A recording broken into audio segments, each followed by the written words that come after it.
بیا اړه کې دا خیال وکړه چې دوه طاقت دي په دې ملک کې چې په سړی تخته اړي، یو فوج دی او یو مولا دی.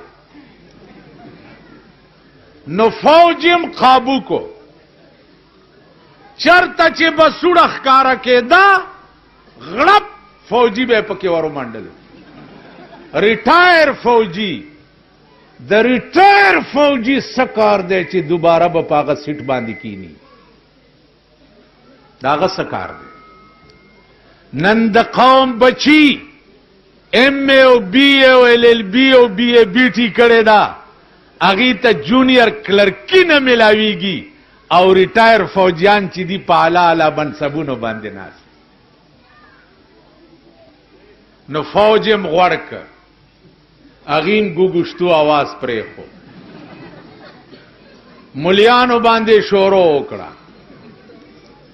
د اسلام آباد کې اور رادار لګېدلې دی چې هغه کې د شورا منبري ښکاری دا سه پکې اوپړه کوله چې وې پړه کوله غړوب یو ورولې دو غړوب بل ورولې دو غړوب بل ورولې.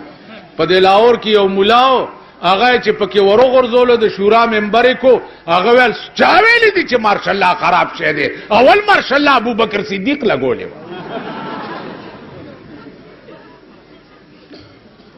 د جنرال زیاد خوشالولو د پاره په ابو بکر صدیق الزام لګولو چې اول ماشاءالله ابو بکر صدیق لګولې. نو په مونږ هم صاحب شورو